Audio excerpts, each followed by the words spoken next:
and just cut out the intro. So I just don't want to do that again. Oh yeah, Jerry. Watching season 2 of How Not to Summon a Demon Lord.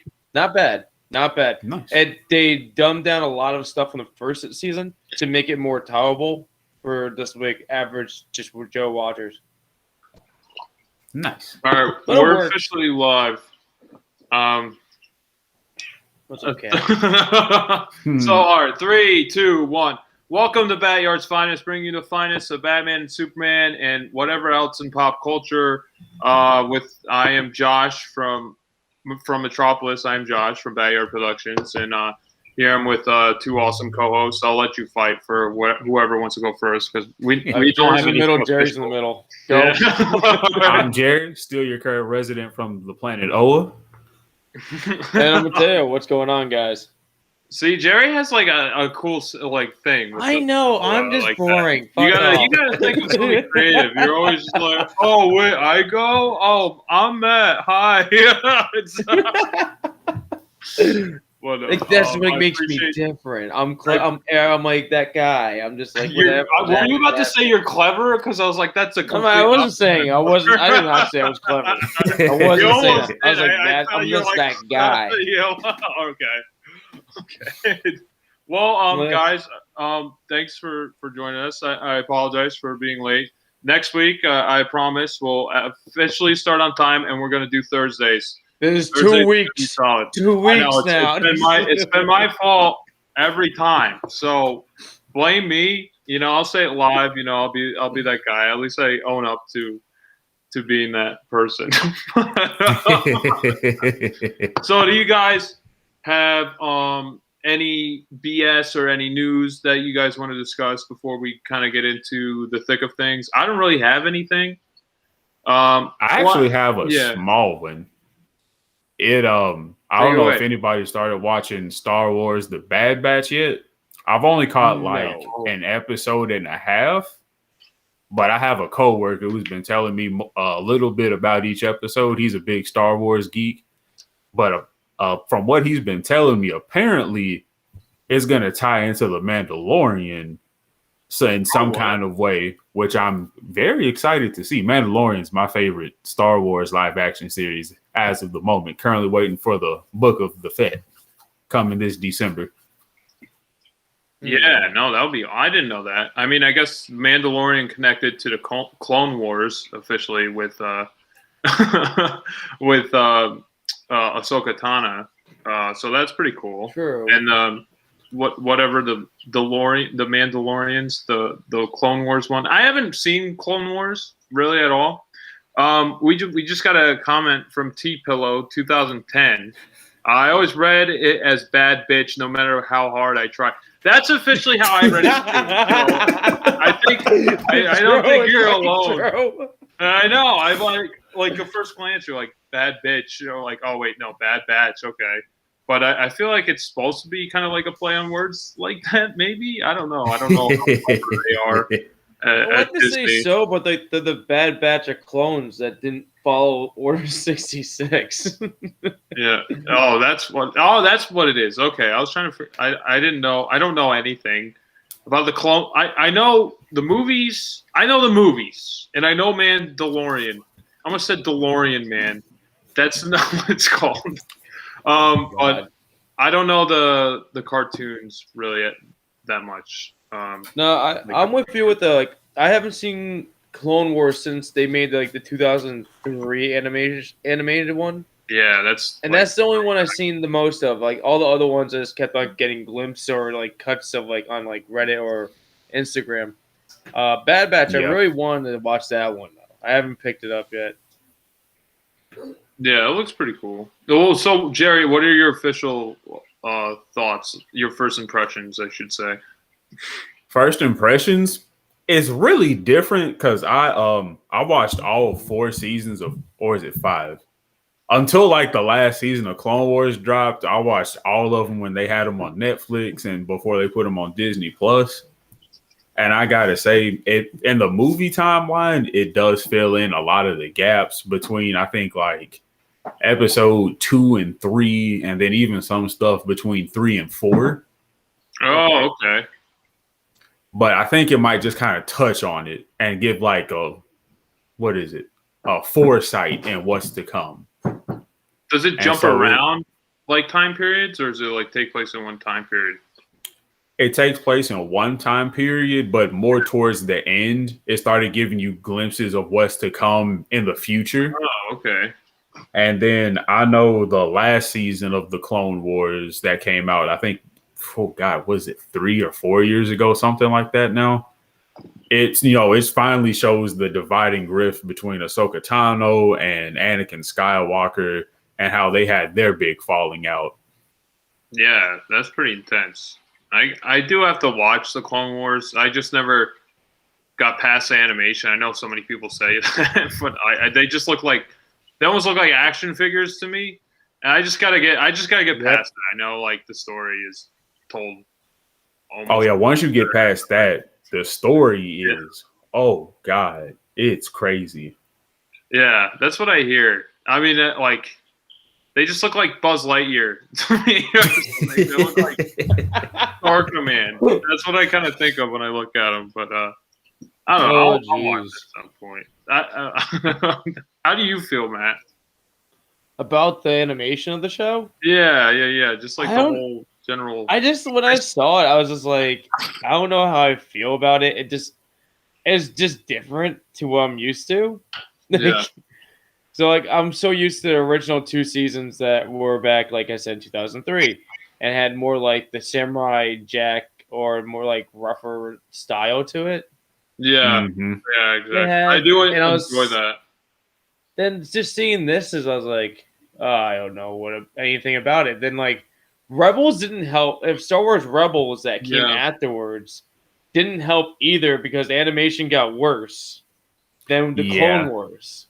So that didn't make me feel better of what direction that the next season may go. So I just didn't like anything happening. Yeah. But I know the story is amazing, but it's just like I just have like iffy feelings about it. I don't know. I want to see wait, go ahead. Sorry. Then I saw the season's finale, like the last season's animation. It looks pretty awesome. You seen the whole season or like no, the final season. I saw the animation for the final season. Oh, I see. It looks pretty good. It didn't look horrible. That already came out, right? That's already out. Yeah, it came out. It's finished.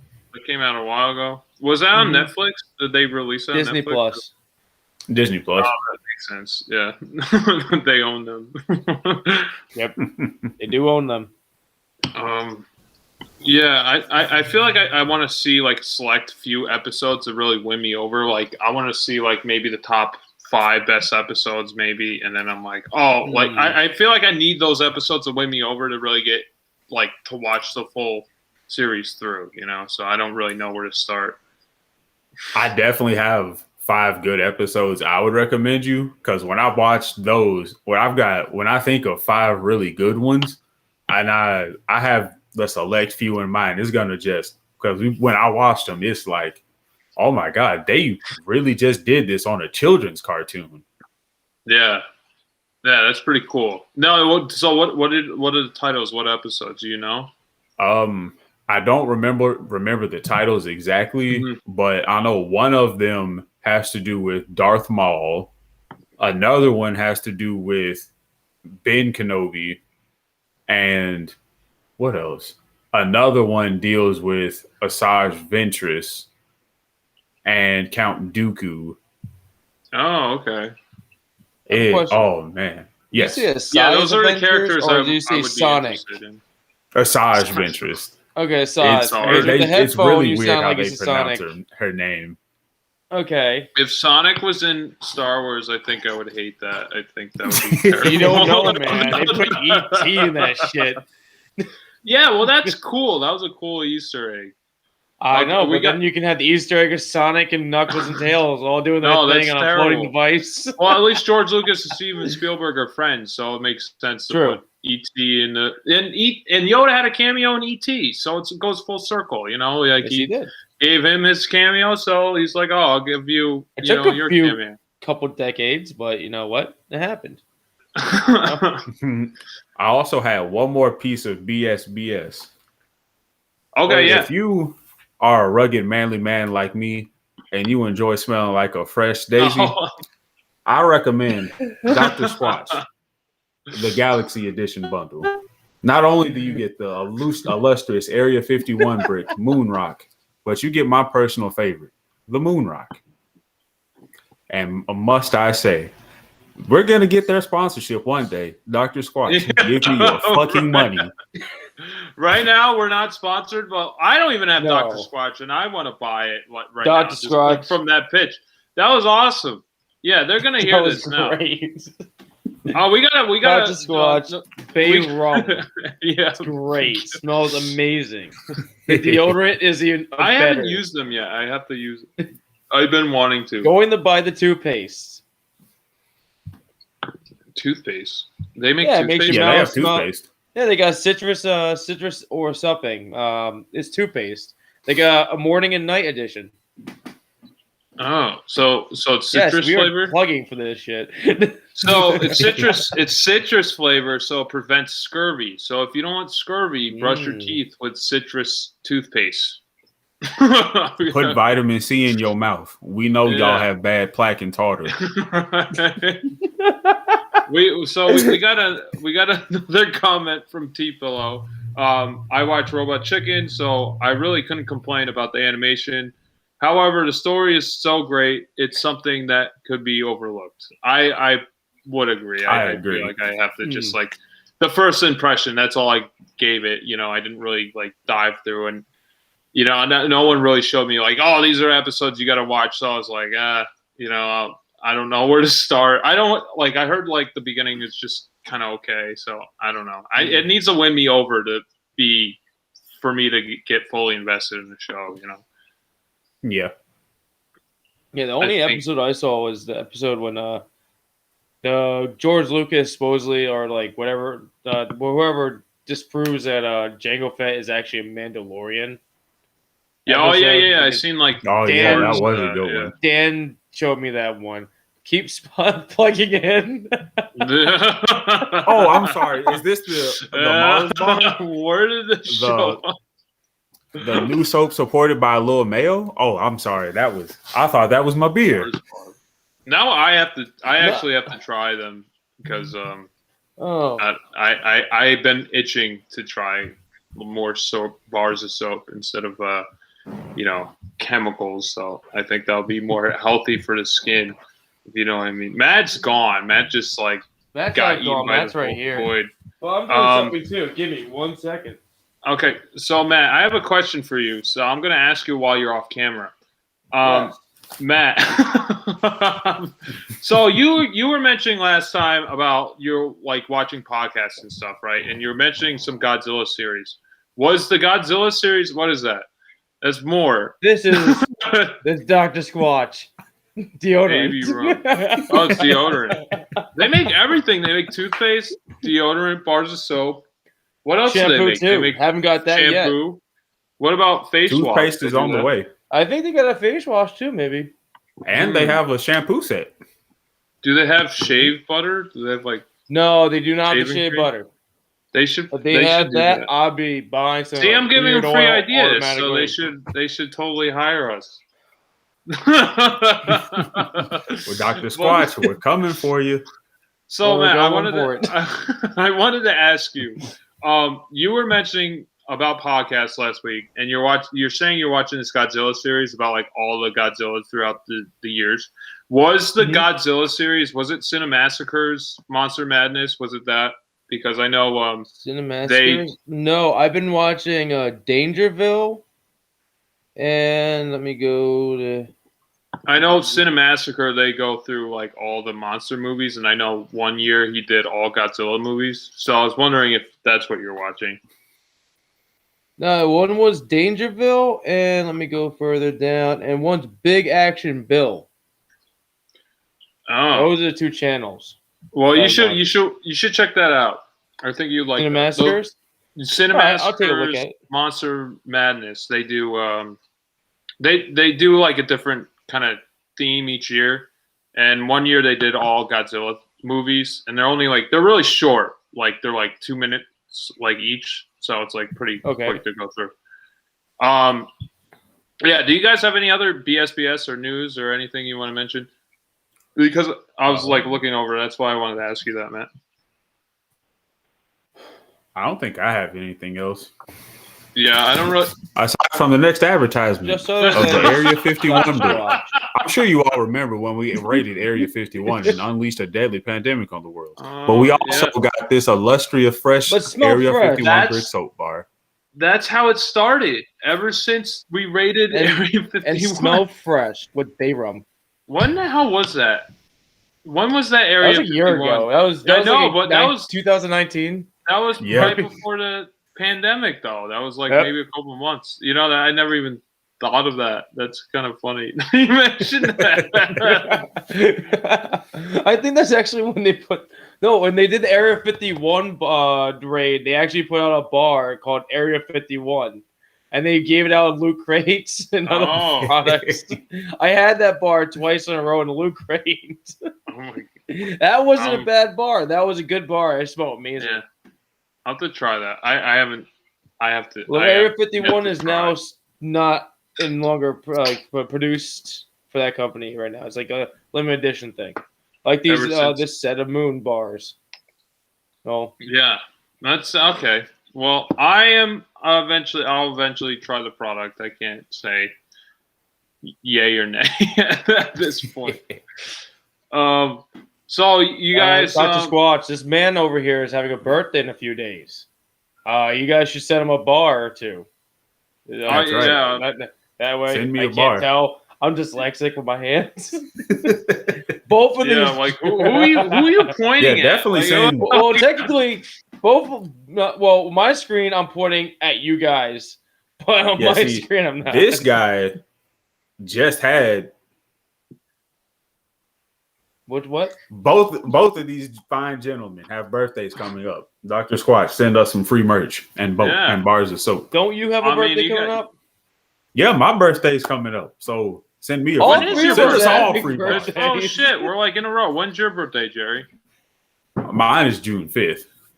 June 5th? Okay, so it's literally in the order that we're in. So mine's May 31st, which is 2 days from now. June 5th, and then June 22nd. So I don't think you have time for me. I don't think it'll come in time. But I think the other two. FedEx. Don't you understand this? You have to pay a few dollars. Priority. Yeah, so I'm priority. They make sure you smell nice for whatever you need to be. I need to smell nice for Memorial Day. So. And what better way to smell nice than with the sweet scent of the moon rock? Not only will you smell like asteroids and glitter kisses, but you can also get yourself right with the bay rum. Mm-hmm. The bay rum. Smell like one of your favorite drinks. Ooh. Can you eat it? If you want to. It's all natural. It's all natural. That's true. You get to eat it. Can it get you drunk if I ate that? I don't think so. Would it tender my taste buds? I don't know what I'm saying. It would satisfy your taste, but won't get you the alcoholic drink. Okay. We've been trying to plug for too long now. Yeah. Do you guys have any other stuff besides Sasquatch or Jerry, Dr. you can plug Squatch? it one more time. That's it. No, I don't have anything else. The Bad Batch was the only thing I had for this this episode. I don't think I don't really have anything either. I haven't really caught up with the news. I'm sure there's some news out there. Matt, do you have anything you want to mention before we dive into the main event? Not at all right now. All right, you guys take it away. I don't know who's going. I forgot the order already. Well. We're going to be talking about, this is our short for today, and it's going to be The Way of the Househusband. It is a show brought to you by Netflix. It's a Netflix original anime. It actually started off as a manga series, and it got brought to life by Netflix. And it is about a mafia lord in Japan that decided to part ways from his life of being a mobster and go become a husband. But he is called the Dragon, He's the most badass motherfucker you ever meet in your life. He took out 5 other mafia clans before he decided to disappear. But he ends up doing his daily chores around the house super intensely and making sure everything's correct and neat. That's the best way to describe it. Yeah, if you don't watch it yourself, you won't understand nothing. The show is 5 episodes long. It's 30-minute segments. Every episode has about 3 to 5 mini episodes with inside each one of them. They're about 2 to 3 minutes long. I think the longest one's probably 5, maybe. Mm-hmm. Yeah, I got to agree. Jerry knows the actual characters' names better than me because I'm horrible with Japanese names. I'm not gonna even try it because I'm gonna butcher it. Oh, damn it! You fucked this up for me. I mean, it's worth a shot, you know. Yeah, I don't know. What is it? I'll try it. I'm gonna totally butcher this. You going for it? Kousuke Oono. Oh no, that's the author. Oono. That's the author. No, the actor, like the character. The character. His name is Househusband. That's his name. No, it's not the name of him. That's his name. And his wife's name is Housewife. And actually, she's business wife, motherfucker. No, she's business because wife. Yeah, she's bringing home the money. Is Tatsu. Yeah, we're totally gonna butcher all this, but that's okay. Yeah. Well, at least we're trying. His wife is a housewife because put it in Google Translate. It might take us too long to even type it out. It might take us too long to even spell it. So I don't know. Yeah. Wait, copy and paste. What the? Well, then if you copy and paste, you're not gonna know how to spell it, and how are you gonna know how to pronounce it if you can't spell it? But I definitely have to agree with Crispy. If you're not watching Way of the Househusband, you are robbing yourself of just a generic, over-the-top comedy about a ex-yakuza doing just everyday chores, from grocery shopping all the way to fitness. Oh my god, the fitness is great. Even, oh my god, car shopping with him was amazing too. I don't think I got that. Get down! I watched the first episode. I watched the second episode too. I just kind of let it go.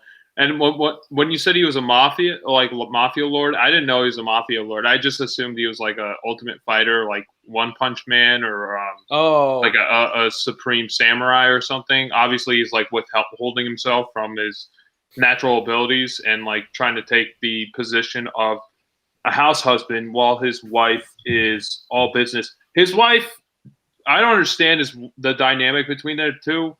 Why he kind of gave up his life for this spoiled bitch. Wow. Lately. Jeez, you don't talk about her like that, man. But he gets her like at the end of the first like the whole episode. It's like a little segment. He gets her like G-Pillow just said, why does he need a car when he's faster on a bike? It is true. He was pulled over by a fucking police officer in the first episode. Thank you, T-Pillow. But I was going to say, like, he gets her this action figure for her birthday, and she's like, oh, I already have that one. And then he punches him in the face. I'm like, oh my God, what's happening? Why is she terrible? Why is she awful? I don't understand that character yet. I think I have to watch the whole series to really get it. I would say this to him, like, for this one, because, like, he was supposedly like a douchebag and a piece of shit back in the past because he was the mafia lord and all that stuff. Yeah, I get that. And she had to deal with his shit and always trying to figure out what's happening, what's going to happen next in his life. So now I think it's her turn to put it on him. So, like, now because he's just the house husband. Mm-hmm. So, like, now he has to deal with her shit now. Okay. I think and she's bringing home the bacon and all that shit. You know that's true. She is, but I just like, I don't know. It's like, oh, I was like, oh my gosh, it's like, it's so terrible. Like how he's treated like that. He's like, yeah. T-Pill says he was going to kill himself. Exactly. Like he's like, I have no honor. I have failed you. I'm going to kill myself over a plastic toy. Very Yakuza fashion. Oh, yeah. wait. What episode is Jerry? What's the episode when he break the action figure? That was I think that's episode. Second episode. I think that's the second or third episode. Yeah, it was the second one because I kind of let it keep going, and I was watching that one. That was pretty funny. And I liked how the whole, I was trying like figuring out like the whole episode is like little segments of different stories. Like it's not like one congruent thing, but like you obviously put the pieces together throughout the show. It's just like you said, mundane things everyday things, but he like, since he's so high elevated, like fighting like a fighter and like just been through so much that like every day objectives are the most intense thing ever. It's like he's going through war to buy like, you know, milk at a grocery store or something for example. But God, you haven't got to the Roomba. The fucking Roomba. And I thought it was funny, like there's one segment where it was like his cat, the point of view of his cat, and like I was like, what's the point you get to later on episode. Well, like it was the cat like what had an inner monologue the whole time, and it was I thought it was funny, like she like the cat's trying to be friends with every animal, and the dog like wraps herself around the doghouse, and I'm like, oh, that's so true. Dogs are stupid and don't know how to retrace their steps like that. So it was like pretty accurate how they portrayed it, and I thought it was pretty funny. The animation's very it probably looks like just like the manga from what I would gather, because it's very like kind of stilted, you know. It looks like it's made from a comic book frame, and then the animation is kind of almost like Johnny Quest, like from the 1960s or whenever that came out, where it's like a couple frames would move, like only their arm would move or their mouth would move or something like that. They're very stilted, but the frames of each animation like piece is very detailed with the drawings, you know. So it definitely works, you know. It's not like they're cheating themselves or slacking. It's like it definitely like it feels like a comic book that's alive, you know. No, it does feel like it is from like the pages of manga and everything. But like the stories. I really like how it's the stop motion, because it's like you got a couple of frames and then like the character still just stops, and it's kind of like how you said with Johnny Quest, and it was very Speed Racer-esque to me, like their lips would stop moving, but probably they would still be talking. Yeah. I mean, and those there's no detriment to that, because those cartoons were pretty detailed. But just how they moved wasn't, you know, it wasn't like every frame there was a new drawing. With the other segment we're going to talk about, they obviously drew every frame. What is going on? Oh my gosh! Oh yeah, the salesman. I almost forgot about him. Yeah, and he like the house husband's like this is what I mean. This is why I was so harsh on the business wife, because he's like the best house husband ever, you know, like he does everything perfectly. Like if he cooks you a meal, it's going to be the best meal of your life. Like that freaking knife salesman, like it reminded him of his childhood in his home. So like he's obviously like the best. Like I almost wanted to marry this guy. Like that's how much that's how perfect he was at his job. So I was like, how could you, you know, what? So that's why I was so harsh against the wife. I was like, oh my gosh, like I want, you know, he's basically like pampering you, and you don't have to do anything when you get home. Like you could just like take off your boots, and then, you know, he'll take care of everything. So that's how I felt about it. I love the dynamic between him and I think his wife's name is Miku. Don't quote me on that one. because it's like she's this high stress fashion designer, and so it's like she's working these long, crazy hours, and so even throughout the day, you see he takes up a cooking class to learn a new dish and different kind of things. Right. So it's like, oh, I'm running all the, the dishes, the grocery shopping, cat food, different things kind of around the community. And as you see in later episodes, he calls every like all the important women, he's like boss or the big boss lady. And he just treats them, it's still that Yakuza mentality of just the ultimate importance of things. And he just still over the top with absolutely everything. It's like he never left the mafia lifestyle. It's like he just made a new one of house. He still has that mentality, yeah. For That's how it went. He just gathered the house like partners and just formed them into a mafia themselves, and they all connected. It's weird as hell. And then there's added new people too. And it just keeps getting better. Yes. I think there's later on in one episodes, there's a crepe war.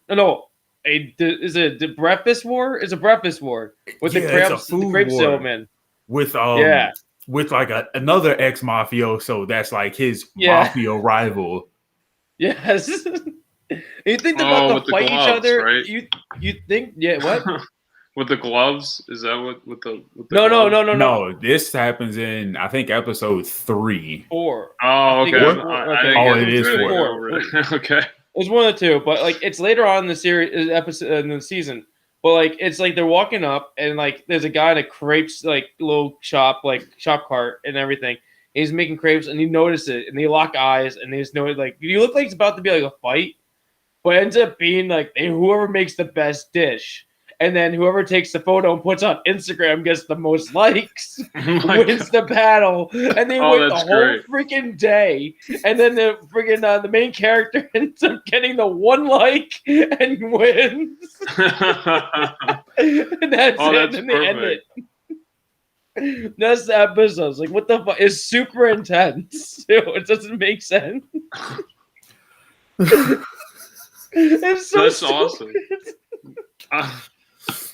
I definitely was interested in watching more of this show. I know when Jerry recommended it, he only we're only going to discuss the first episode, but I kept watching. Like I watched the second episode. I was like, oh wait, I gotta watch this movie. It's so quick. I gotta watch the other thing. So I kind of just kept like breezing through it. It's such an easy quick watch. And rapid. Yeah, it's so quick and fast. It just keeps sucking you in. Yeah, it definitely does. And like I said, each one episode is like 5 episodes within an episode. Is that how it works? But it's not like you get lost or anything, or it's like going too fast you can't keep up. I think it's a good pace how they set up these scenarios and pay them off and everything. So I do enjoy the show. I can't really rate it because I feel like I have to watch the whole thing to really give it a full out rating. But I enjoy it, Let me ask, what would be your first impression so far of it? Well, yeah, what would be me? Oh, yeah. Jerry heard my whole review on it. I watched it. I watched it twice. Like at first, I didn't really get it. I was like, okay, what's going on? And then I watched it again, and then I warmed up to it. I mean, I enjoyed it the first time. Like I was like more looking at the animation at the first time, and then like the second viewing, I was getting more into the dynamics of the characters and everything. And like I said, I still don't know the full dynamic between him and his wife. I'm very curious about that, but I think that will progress and be answered as I watch throughout the series. So I'm actually pretty curious about it. It makes me want to watch more of the show, which is always positive that you want from any source of media. It leaves you wanting more, and I wanted to watch more of these. How many episodes? There's the first season. So how many episodes? It's very short. I think it might be 5 or 6. I'm on it right now. That's it? It is only 5 episodes. Yeah. And each episode's only like 15 minutes long. So yes. like, I think you can watch this like in just one viewing. The longest episode is episode 2. It's 18 minutes, but everything else varies from between 16 and 17 minutes. Oh, that's crazy. Yeah, it's like, it's like a breeze to watch. So like, if there's only 5 episodes, it's like basically you could just go right through it and like be watching like part of the movie, you know. Oh, I really enjoyed it. I mean, you guys have more of a full out opinion than I do because, like I said, I only seen the first 2 episodes. I definitely want to keep watching and get like a better grasp on it. I'm very what's the word? I'm like a anime virgin, basically. I know like 2 things about anime. I can't really tell you too much. It's like I do want to watch it, you know. I just haven't really figured out which ones to really dive into, you know. So well, you need to figure out what kind of person you are. Yeah, because there's an anime for everybody about anything. Yeah. You could be like, I can like just fighting things and then just go down a path of not fighting things. I need to be interested in I need to be interested in the characters. That's first and foremost, like the most important thing for any story for me. I'm more interested in the character dynamics than the story itself, if that makes any sense. Like I gotta be invested in them. But if the story is interesting, that's an added bonus, you know. But I gotta be first invested in the character to care about the story. So that's how I am. Yeah. So I'm very fresh on the palette of anime. Well, like the way the next segment we're gonna be talking about, that's more of a goofy, but more like spy, more like all that stuff. I think that's more like a James Bond. That's more like James Bond thing. So there's like I don't have that many of those on my hands with like as a titles. Yeah, I think I have. I mean, I really enjoyed that. I mean, do you guys have it before we discuss that? Nope. Do you guys have any? Do you guys? I recommend any final thoughts. Yeah. Okay, so like if you want to find like an anime, probably for you, but the only way to watch this one, I think, it's on just Funimation. Last time I knew, it's called No Gun, No Life. It's about it's like noir detective style. So like it's about a guy that's like, no, it's more like set up for almost like present day, but the character is a noir like styled like detective. Do they have the narration like they're like no? He's just monologue? That. He's always inner monologue. He talks like that sometimes. Yeah. Okay. So that's how it is. But so he's inner monologuing out loud to himself. Basically. Yeah. So mostly yes. Okay. But the thing is, the messed up part of it is that he is a product of war. So like he is like they call him like. I believe they call him the gunman because his head is a revolver. It's a giant revolver. He's a modified human being to have a giant gun for a head. There's a lot of like humans out there that have been modified for war, and you can purchase mods for yourself later in life to continue on, but it's kind of illegal. But he's a detective that tries to help out the mods and humans, but his hands have little revolvers on it too. I know it's a lot on you, but you'll probably enjoy it, and it's goofy as fuck too. Okay, slow down. I'm still processing what you just said. His head is a gun. He has his hands are guns. What is he? Oh, what is this? So he's a human, but did he turn into a gun, or was he always a gun? No guns is life. Okay, here we go. Or is he like the Iron Giant? He was. No. He was prior. He was a human. Then there was a war that modified humans into. Oh, like Terminator. What? Like Terminator. Kinda in a way. Kind of, sort of, yeah. Okay. I just have to watch it because I have no idea what you're talking about. I feel like this is something you have to watch. I feel like with most animes, if you describe it to someone, you're like, yeah, he turns into. Oh, Matt's trying to show something. He turns into a frog and then he becomes a demon. Like what? Oh, what? Can you zoom in on that? I just lost it. Oh, what? Oh, it's gone. Well, this is another one. Click on that. Can you zoom in on his head? I need to see like what it looks like. I'll bring it back. That's not zooming in. That's not zooming in. Yeah. Wait, zoom in. Yeah, I need to see what his head looks like. So his head, his forehead is like a revolver, and then like his chin looks like a chamber almost. It's the chin is actually a mouth. That's like a robotic like weird jaw. Does his mouth open? Yes. He likes to smoke a lot of cigarettes. Okay. Does he eat metal? I don't think so, but I know he can't. This is an anime, wet. Or is this a manga? This is anime. It's both. It's both. Mangas usually kick off the animes. Mm-hmm. That's how it goes. I think the only one that had to ask backwards was Kill la Kill. That's really it, because Kill la Kill had an anime first.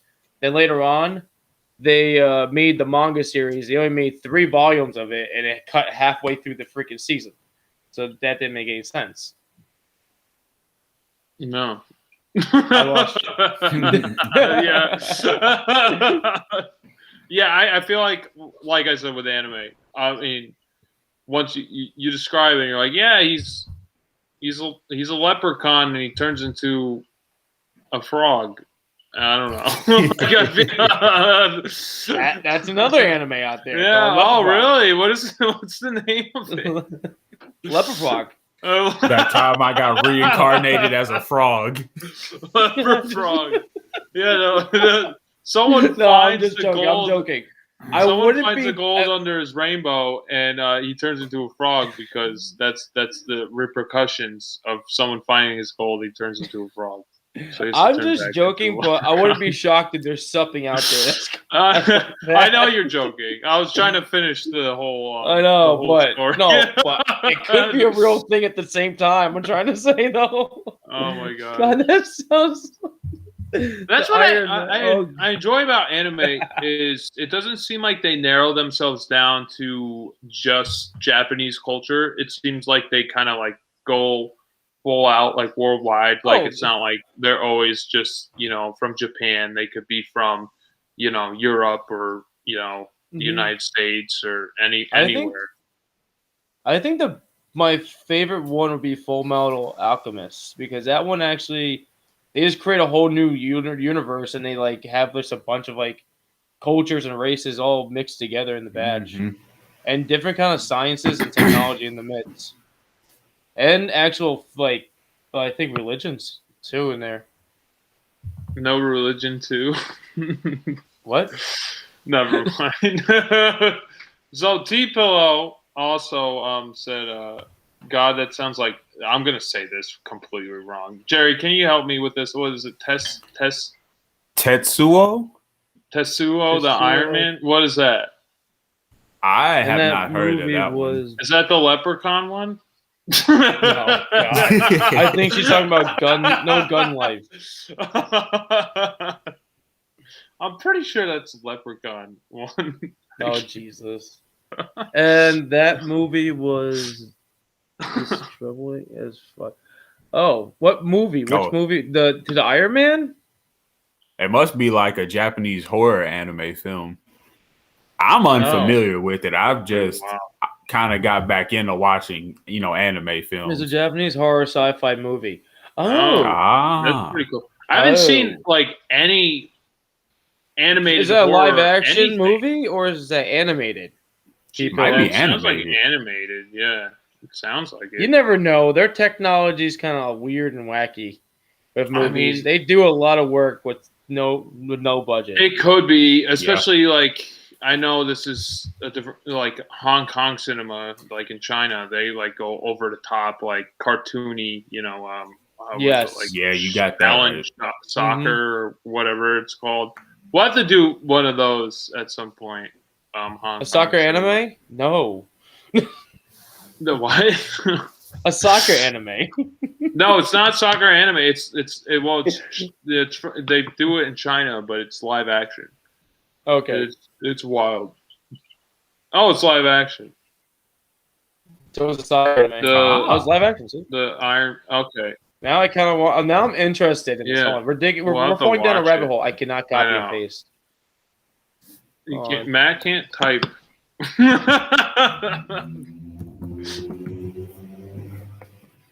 Oh, it came out in. It came out in 1989.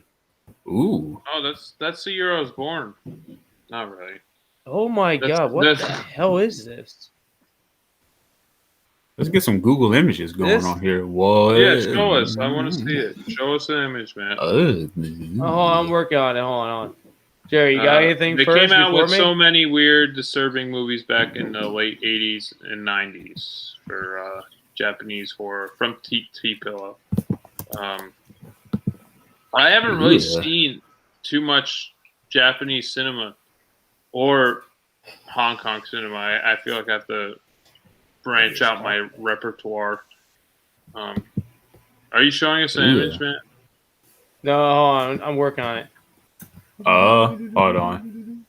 I got it. Jerry's quicker. Joe, he's going. Oh wait, no, I clicked on Matt's, but wait, never mind. All right, Jerry's going. Oh, no one's going. Oh, it's gone. Hold on, Jerry. Left. All right, Matt's doing it. Oh, it's a racist. Who's There's a photo. Am I showing? Kind of creepy looking. That looks really fucked. That doesn't look like it's from the 80s. I mean, it looks like it's. I mean, the imagery looks like it's from the 80s, but like how it's like. Here's another photo. Portrayed looks like it's from like the 1950s or 60s. That's another. It kind of reminds me like. Yeah, it looks fucked. I don't know what's going on here.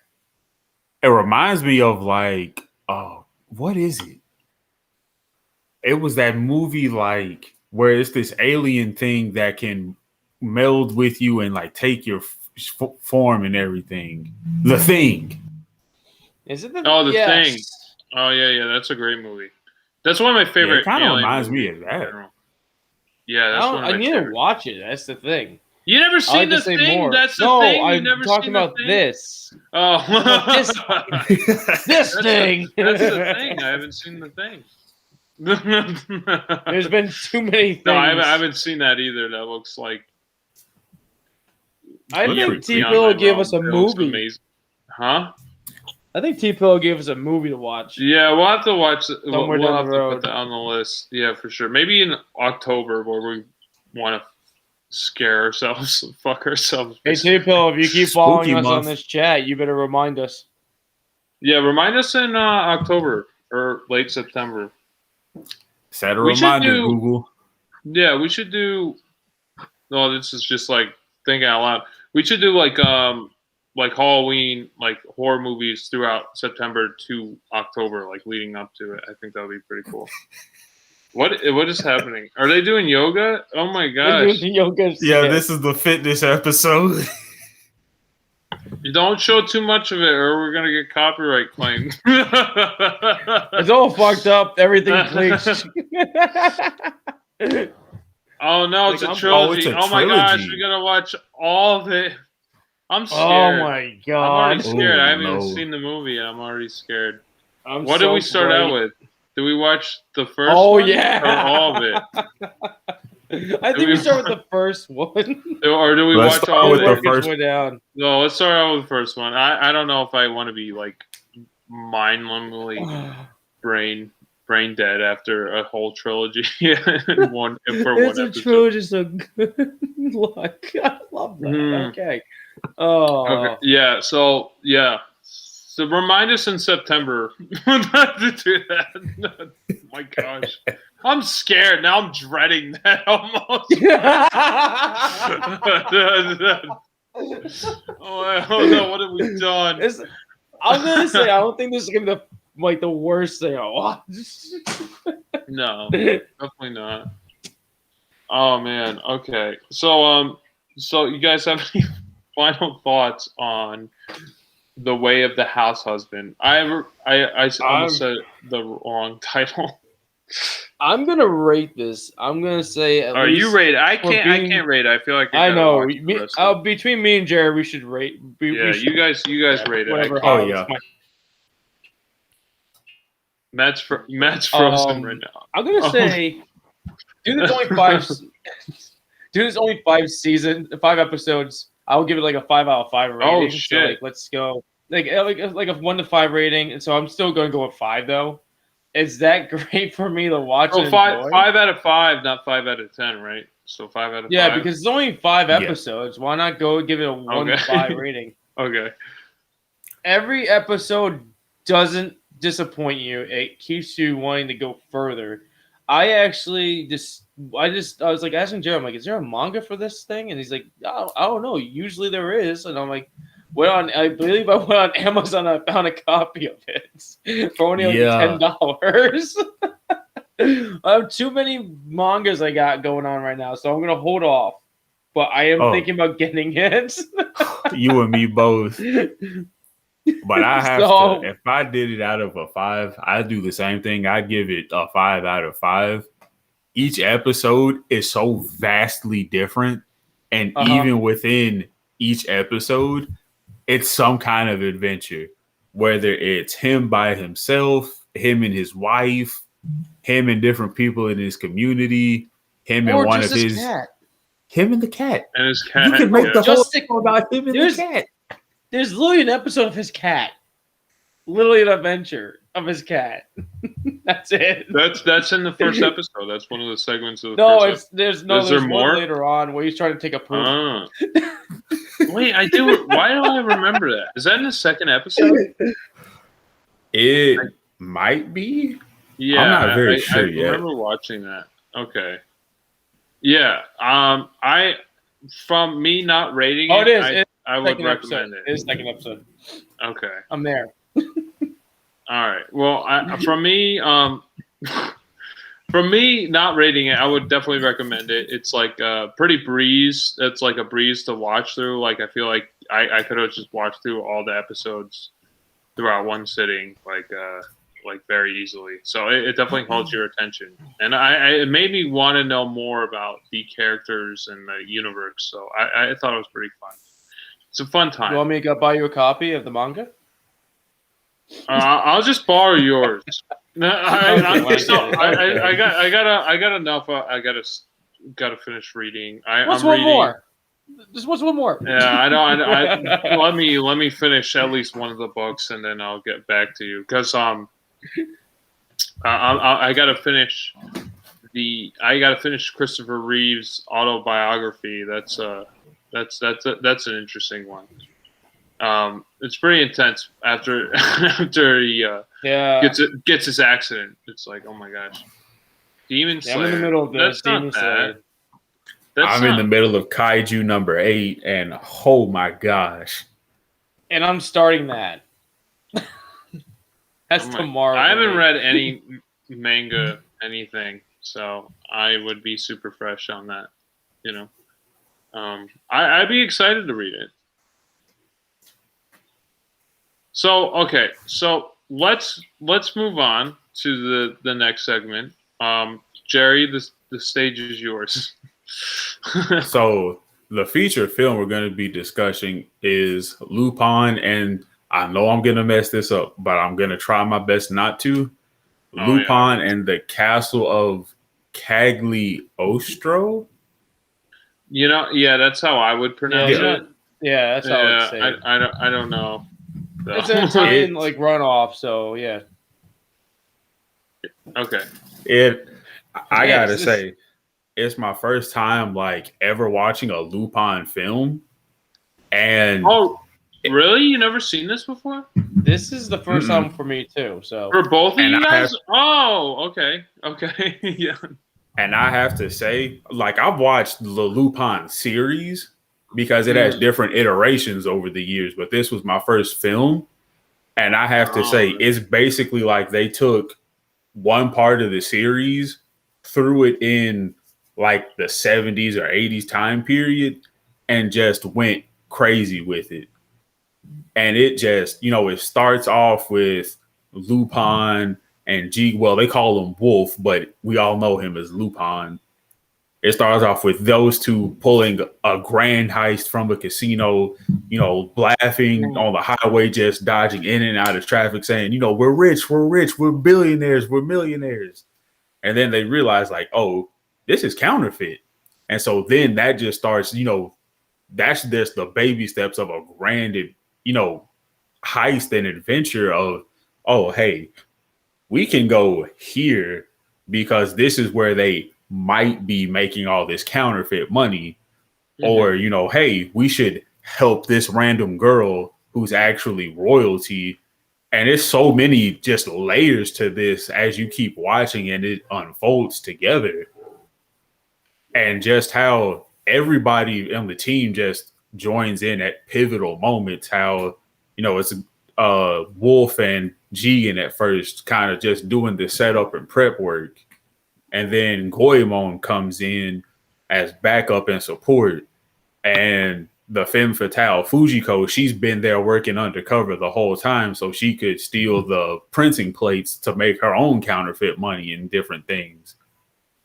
And even the villain himself, I'm not a villain fan by any means of the word, but he really had drawn me in just as much as the heroes because, he's very smart, very cunning, very, well thought out in how he was making the counterfeit money to even how he was dealing with Lupin and trying to get the fortune of the Cagliostro family, which he himself is a member of. And I just, from start to finish, I'm not going to say how it ended, but the ending was just, I couldn't have written a better masterpiece if I had 30 years of filmmaking and script writing experience. Yeah, I seen this movie before. That's why I'm very surprised. Like I was the first one to watch it out of everyone. It's been on Netflix for quite a few years now. I think I watched it for the first time like 3 years ago. I just kind of like, oh, this looks kind of interesting. I'll pick this. And I remember the first time I watched it, I like completely kind of like fell in love with it. I was like, oh, this is great. I didn't know that it was a series. I thought it was like a set of movies. So Jerry, how does this, you said like it takes elements from the series and like puts it in a film. Is that true? Yeah, because it, the character Lupin is based from the book Arsène Lupin, the gentleman thief. So I think as far as the anime is concerned, it's on part 5, but it won't continue because unfortunately the author for it, passed away 3 years ago. So, it'll never be a part 6 or anything unless he has, a close assistant or family member pick the mantle and start it back up again. Right. But it, like I remember as a child, I watched Lupin Part 2 and it was set in, I want to say the 60s or 70s, kind of based on the art style of things. Mm-hmm. And just kind of even with that, you can see like, Lupin, he's a Frenchman, so he's a womanizer. So anytime he sees a hot babe, he's like, woo! Yeah, he gets super excited. Yeah. And then I'm just imagining the mask when he's in the bar and he does the eyes shoot out. And like he becomes the wolf from the wolf. Yep. Like the guy's nickname is the Riding Wolf. Hood or whatever. That's perfect for him. And even Jigen, even though his character is Japanese, he's based on like Western, essentially a cowboy, because he has a revolver. He's got the brim hat that he uses to kind of aim his shots as a master marksman. And, even just kind of his beard and whatnot, you don't see that usually on people of Asian heritage. And then, of course, you have Goemon, the strong, silent samurai, very, honorable and noble. Wouldn't it be like Wow, Ronin instead of a samurai. Yeah, Ronin, and then what is a Ronin? Fujiko. What is Ronin that? is like Ronin is more like a samurai, but it follows its own rules than the actual rules of a samurai. Isn't that a ninja? Mm-hmm. No, a ninja's different. A ninja is a farmer. And then you've got Fujiko, who is, like I said, she's the femme fatale. She's looking to expand her own wealth by taking it of, wealthy men or prize jewels, artwork, anything of that nature. And in case this movie was fuck me. Counterfeit printed plates. Yes. Take two. Thank you, Derek, for helping me get out what I was in. Yeah. And it, even just watching the movie, it just reminded me a lot. Like, this feels like a very Studio Ghibli film, but it was, it was so not really action packed, but filled with action at the appropriate moments. Mm-hmm. Like, they're running for their life under, gunfire and enemy assassins. Or it might be, they're trying to save the princess from the villain. And he's got all his little gadgets and tools. He's shooting finger guns at them. He's got his sword trying to chop off their heads and legs and arms and whatnot. Like, it was a Studio Ghibli film, but in a very not adult manner, but a more serious role than what Studio Ghibli could do. So, compared to the series, like this movie, what is it? Its own complete story, or is it like take pieces from the series and like kind of mesh it into this film, or is it its own thing? The story is its own, but the design of the characters, it pulls from the series. Because, as I said, Lupin's the Frenchman womanizer, Jigen is the sharpshooter, and so on and so forth. No, okay, that makes sense. That's what at first I thought you meant the story beats from the series. They kind of combine that into this story. So it's kind of cool that it's its own thing. I think it was a good introduction to the character. I never seen the series. This is all I seen is this movie. It made me interested in watching more of this. I think this is like the second or third film from what I looked at. Like this is not even the first movie. So I'm like, all right, where's the other movies? So I'm definitely more interested in watching the rest of the series, which is pretty cool. I enjoy this. It doesn't waste any time either. Like you get right into the action, right into the story. Like at the first second, it's like exactly what this is about, and it doesn't waste any time. And I love the opening credit scenes, like where they're Lupin. Is it Lupin or Lupin? Like how's it pronounced? I think in French it's Lupin because of the accent, but I always pronounce it Lupin. Yeah. And who's his friend? Who's his sidekick character? What is it? Jigen. Jigen with the G. It's with a J, but they pronounce it as G with a G. Jigen. Okay. I want to say vegan, but obviously I don't think he's vegan. Jigen. Yeah, I mean, and plus if you just blacken out each character and just show their silhouettes, they have very distinct silhouettes. I think you could distinguish each character.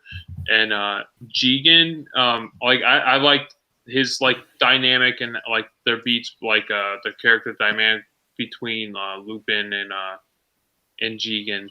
I thought that was like how they kind of butted heads, and once they pop the tire and they do the rock paper scissors shoot, it just kind of shows they've been through this kind of scenario before, So and I think Lupin always wins, because he kind of he seems like he's two steps ahead of every character, And the Expector character, the detective, I don't know his. Oh yeah, Zenigata. Yeah, he was. I like. Yeah, the chief. Like, I liked how he wasn't like incompetent. I liked how he wasn't an idiot. Like I like. Everyone else around him was. Yeah, but like he was actually like right behind Lupin the Wolf, which he likes to call him. He was like always like right behind him, like he was like so close to catching him at every moment, you know. And then eventually he realized he's trying to benefit like for the greater good, so they join sides. But then at the end of it, he still has to catch the thief, the wolf, you know, Lupin. So they always have that like interesting dynamic, like they have to kind of team up just for the greater good of this, you know, this sequence. But then they always have that cat and mouse chase, and I like how he wasn't like an idiot. He was like always right behind him, and I was like, if I was like to glance at this and just like think of what I would expect like an Inspector Gadget kind of character, like such a incompetent, bumbling idiot because that the way he needs someone. Him?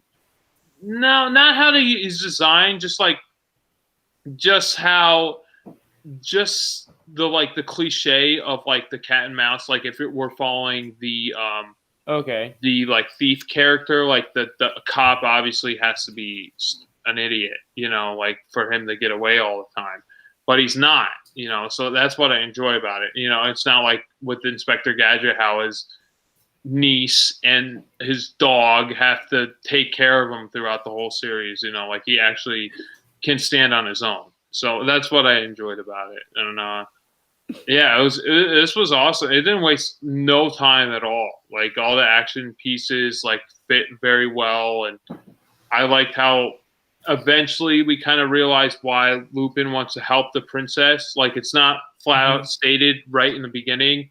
Like you kind of find out later on, but it's not like it's a mystery either. It's just like another piece of the puzzle that kind of like fills out the whole story, and it feels like this world is really big. Like it doesn't feel like it's like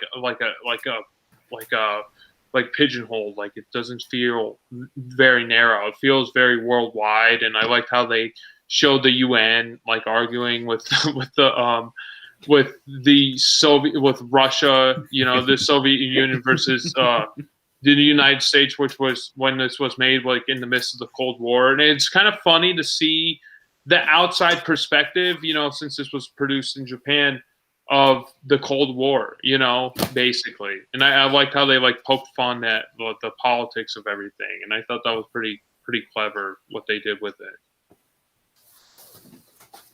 I agree with you with that 100%. But I did like about like the princess, like later on, how like they played it like she didn't remember him or knew him at all.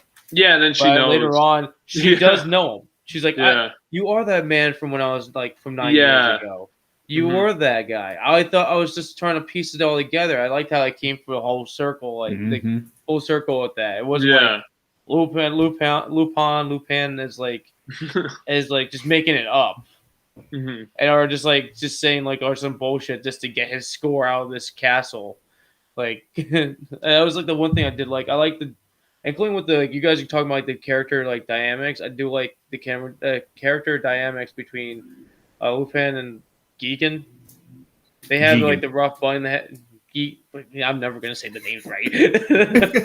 But whatever. Jerry, but for everyone out there, how's it pronounced? It's called. His name is Daisuke Jigen. Jigen.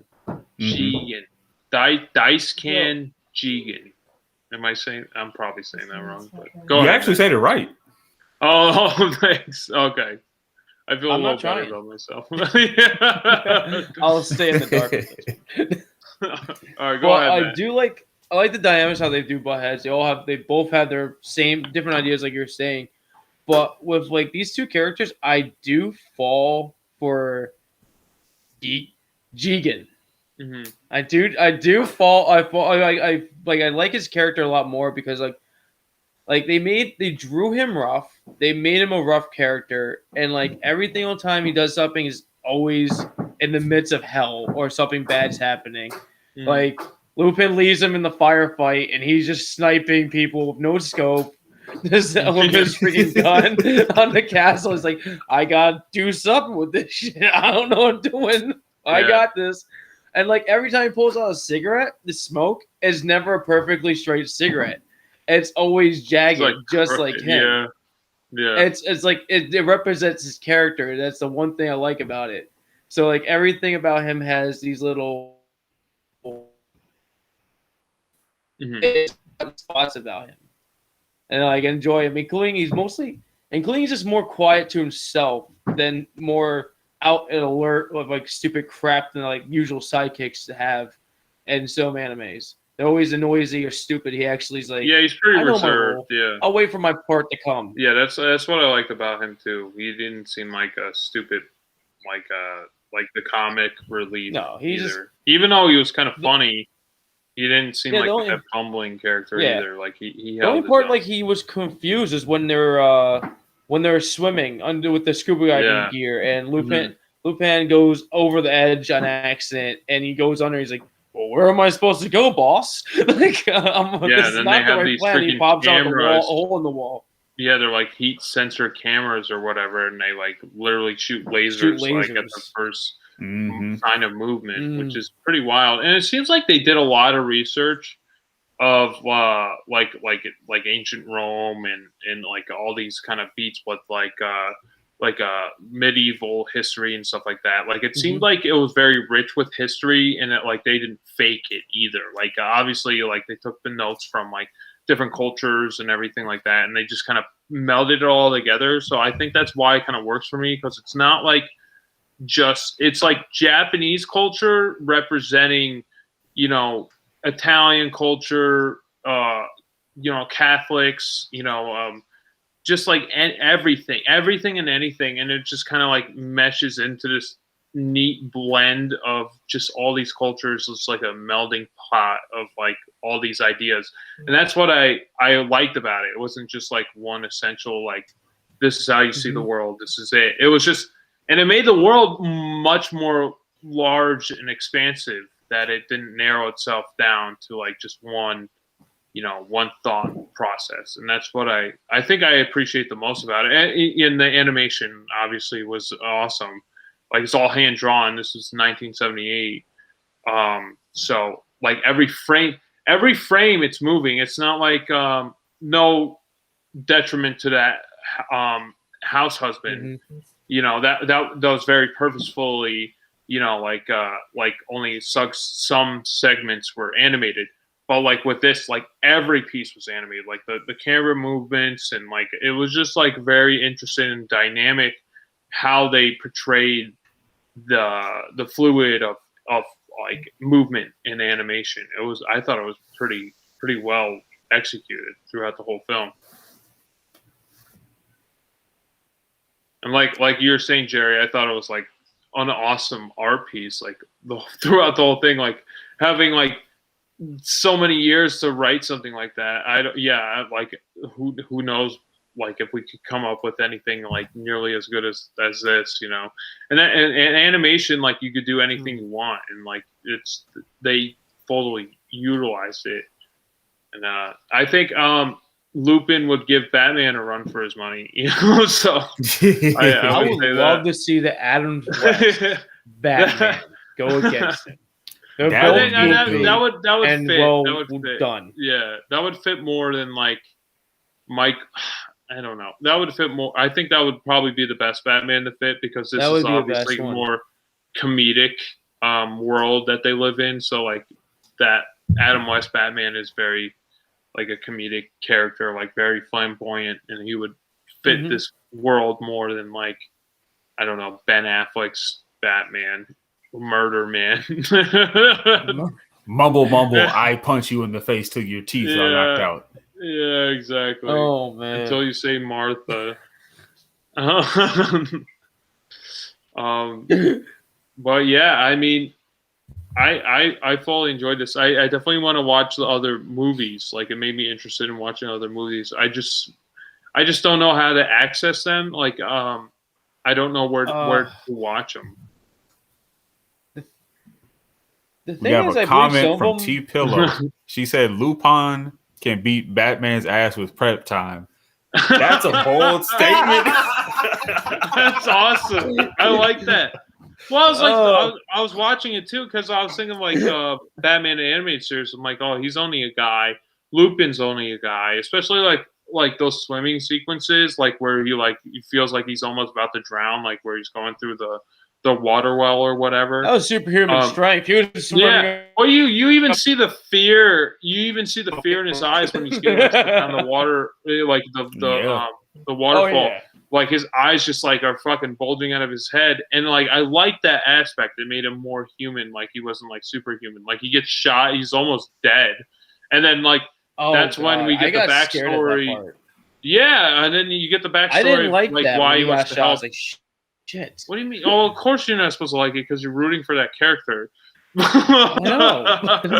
Like it pissed me off though. Like I'm like, I was like, why did he get shot? He's not supposed to get shot. This guy is supposed to make it to the fucking end. You sound like how you did at the last episode where you're talking about how you got pissed that Cool Hand Luke got shot. It's different. Okay. I wasn't invested. Yeah, well, Lupin, like how he's like he's just like a normal guy, and like it was like with Batman animated series, it showed like he was more of a human than they did in like other new renditions of Batman. True. And I feel like that Batman, the animated series, actually fit well with Lupin. I feel like they would butt heads, obviously, but then he would realize, oh, he's like kind of working for the greater good, like the detective did in this movie. So I don't know. I just kind of everything always comes back to Batman or Superman with me. So don't be surprised if I mention them. I mean, that's it just made me think of that. It's like, oh, that'll be a interesting story, somewhere within that. But Matt, you said you found a Lupin trailer, like for new. What was that? They put out. What was it called? I was going through my stupid Regal app because the Regals are now open. So I was like recovering my Regal stuff. I thought Regal got sold. And I just noticed. What? Regal's back?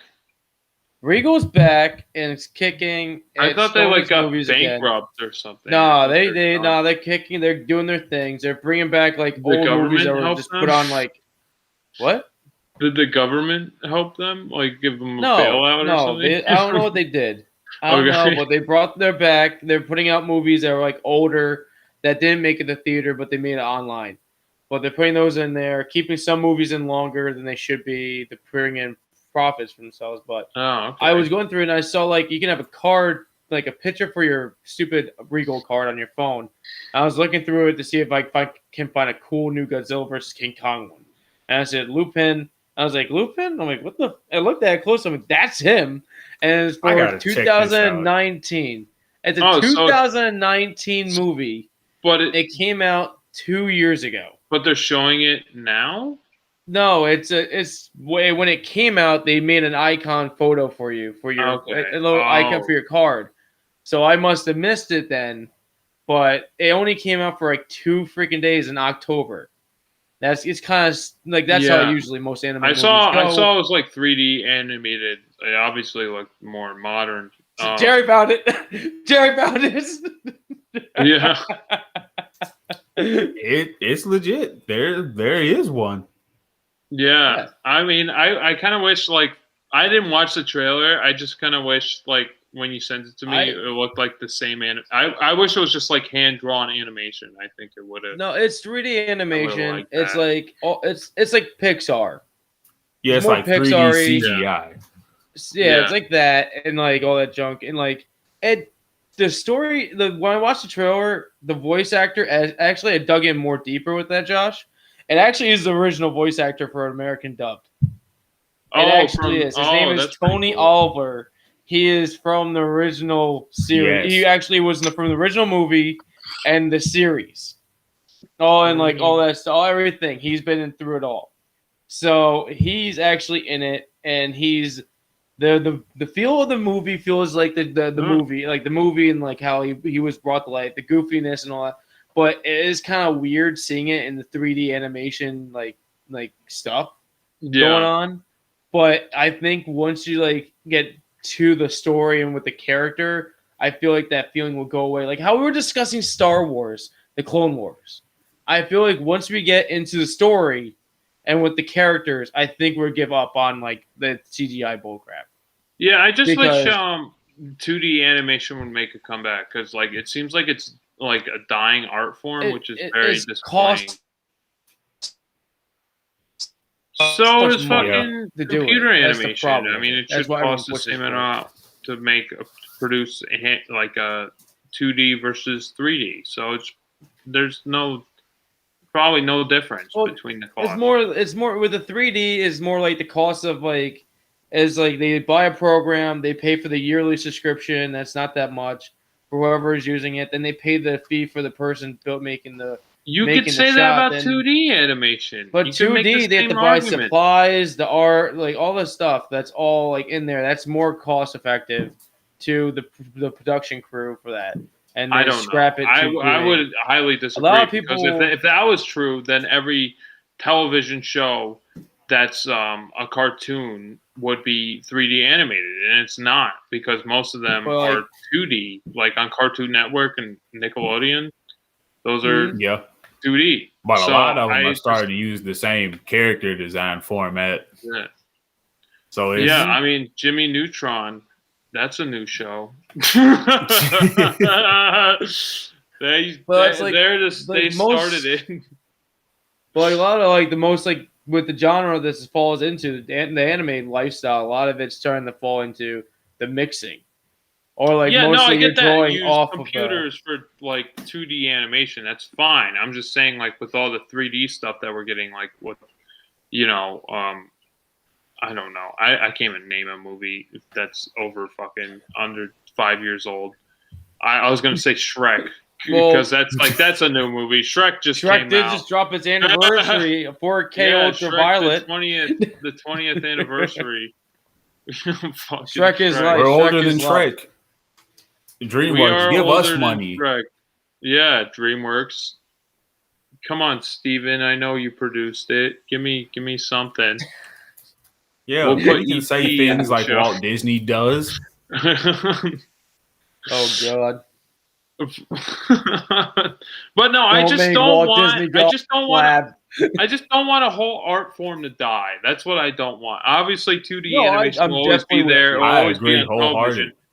I just want more 2D animated films. Like, there's not too many out there, and like everything's kind of going towards the 3D generated stuff. With like, obviously, like, Pixar's been doing it forever, but even Disney, they just like totally axed off their whole 2D department. You know, it's all 3D now.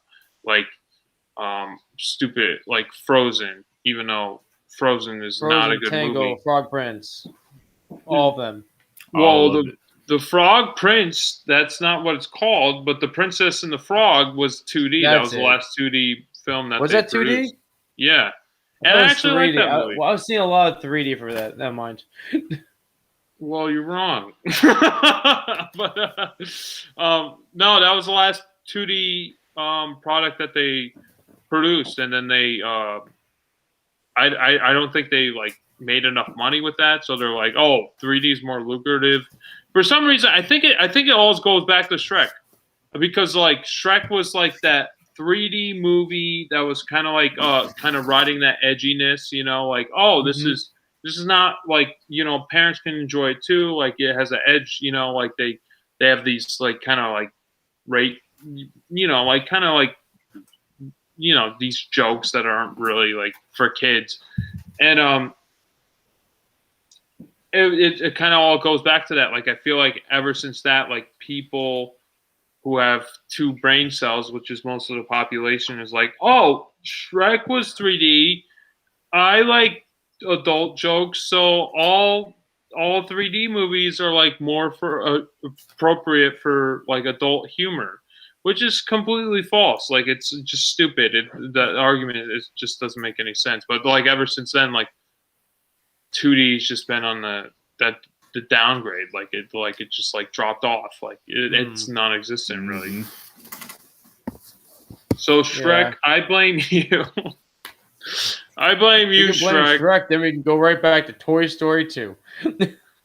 Well, no, but but like I don't know. I feel like it was more of Shrek because Shrek kind of leaned itself towards adult. Well, Shrek had the better graphics and all that stuff to it, but like better up to date stuff. Better graphics than what? What are you talking about? Toy Story. I thought Toy Story had better graphics. Yeah, fucking yeah. I mean, the first Toy Story was the first 3D animated movie like throughout. Matt, you're frozen right now. I don't know if it's just my screen. Oh no, you're moving now.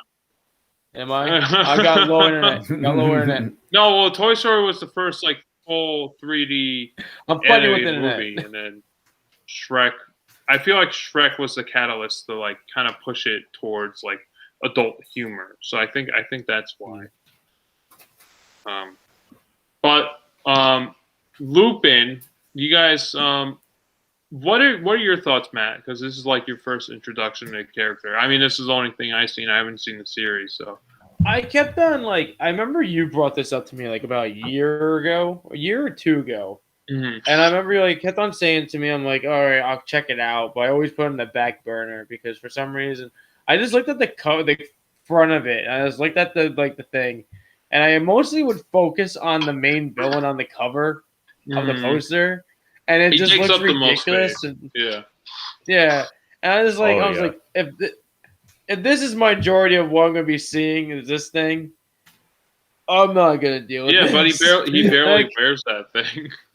I know, but I kept on looking. But the thing is, the poster doesn't give him justice of not wearing the helmet. They automatically give him the helmet for the poster. So I just keep looking. I'm like, I don't know. Then I'm like, it is an older movie. I don't know. Keep pushing it back.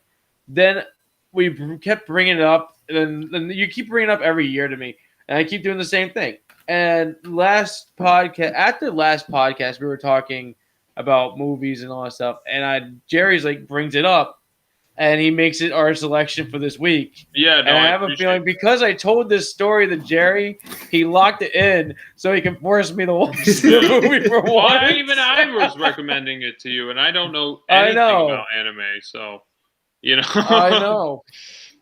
I feel like Jerry locked it in for me. This is like a plan he set up just out of nowhere. It definitely made me like want to watch the other movies and series. It seems like there's quite a few.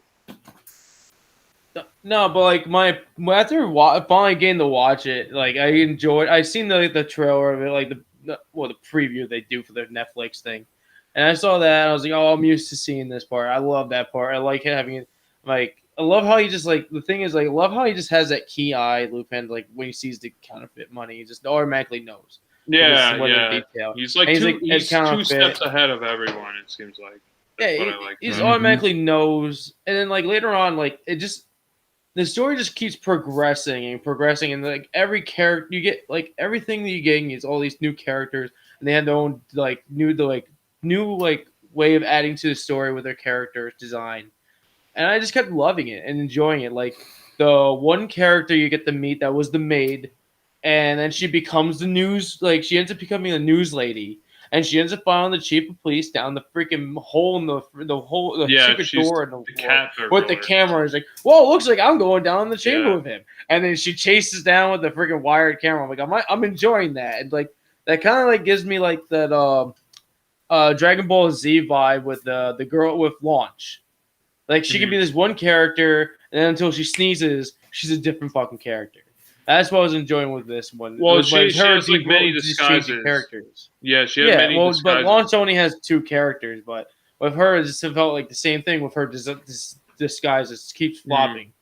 And then, like, the main character, once I started noticing the main character and, like, his design of his character, the way how he acts, is, like, it didn't make him stupid, like Jerry was saying. They didn't make him, like, they made him actually pretty smart and having his own, like, you knew he had a plan. He had like a force he wanted to do. Like he wanted get what he gets out of like this whole marriage.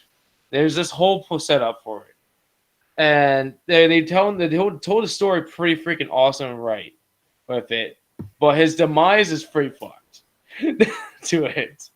And then his little underlings is pretty neat, like our Italian ninjas. I like to say, like assassins. They more look like ninjas than assassins.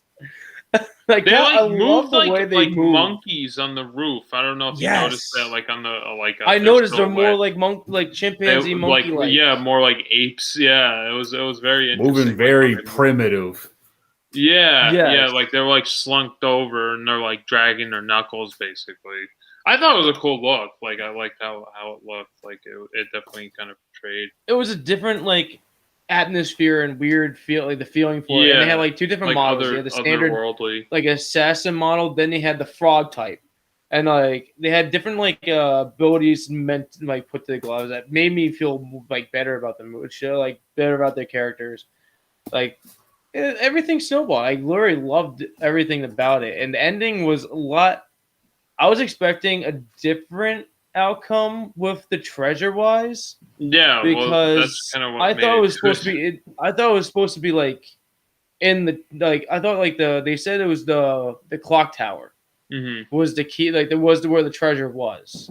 That's where I thought the treasure was up in the top or somewhere in the below. I like the plot twist that they did with that though. Yeah, exactly. Because it was just you're expecting one thing and then boom, it's something the complete opposite. Yes. Right. I think like if you just like came up with the riches and then you got away with it, I think it would have just made it. Yeah, just too been too cliche. Yeah, exactly. I'm glad. No, but that's what they did with it. Yeah, that's what I was like thinking. Like, I'm going to see the end of like the villain open a door somewhere on top, or like something unlocks for him, and he goes into a treasure room, and like that's what's going to happen. But like something bad will happen to the villain, like always. But I was expecting them to actually have a treasure room, but instead, you end up getting what you get at the end. Is that we didn't even tell them about the end yet. Should I spoil it? This 1979 movie. They did have enough time to watch it. Yeah, you could give them. I know, right? I would give them like like not the full thing, but like you give them small spoilers because it's definitely. I'll say this: time was not on the villain's side. Yeah. No, it's a good way. No, it wasn't. But I do like how like they end up showing us the real treasure, and the real treasure is amazing. How it's nice and preserved, and I do like how the ending does end with the princess and Lupin. Lupin's leaving, and she's definitely in love with him, and it leaves you, yes, and like how she's gonna be a recurring character. It feels like, she has to be a thing. It feels like it. She's gonna be she has to be, because I remember in the trailer there's a picture in the trailer of her in the 2019 trailer. Oh really? It's really weird. It looks like a picture of her because she has the same wedding dress and head gown in this photo. I liked how like she fell in love with him, but like he wanted nothing to do with her. Like he was like felt like more like a older sibling kind of. Yeah, he said, "I'm like an older brother." Yeah, and I'm glad that's what he says to her. It would have been like like even how she wanted him to do a romantic kiss. He's like, no. He even told her like, I'm not somebody you should be involved with. You should, like save yourself for somebody who can reciprocate your feelings. Of course, in a very gentlemanly manner. Yeah, he kissed her on the head. He kissed her on the head. Then he's like, that's it. That's what you get. And then he dips out. Fails. And he runs away. But I love how the chief shows up, and he's like, "I gotta go to arrest that man." And she's like, "Why? He didn't do anything wrong. He helped you capture the bad guy." And he's like, "No, he committed a crime." And she's like, "What do you mean crime? He stole your heart." Oh yeah, I thought that was freaking great. And then he goes off and he chases after him, so he continues his chase. I thought it was a little cheesy. I thought it was kind of cheesy, but even still, it's like it's the charm of Lupin, Like he captures women's hearts wherever he go. Like the bar the waitress. Like he was flirting with her, and she's obviously stop it. You don't mean really that. Interesting, yeah. And he does that weird, creepy little thing. He does that in the bar. He's like, I'm gonna get you. He does that cat meow at her, and she just laughs and just walks away. Yeah. I thought that was pretty interesting how they portrayed that, because I don't think most people would react that way. I love how he says like the waitress does say, "Oh yeah, whatever the villain's name is, he's a womanizer," and he's like, "Oh, like me," and he just does the same like that to her, and she's like, "Oh, that's nice and cute," and then she's like.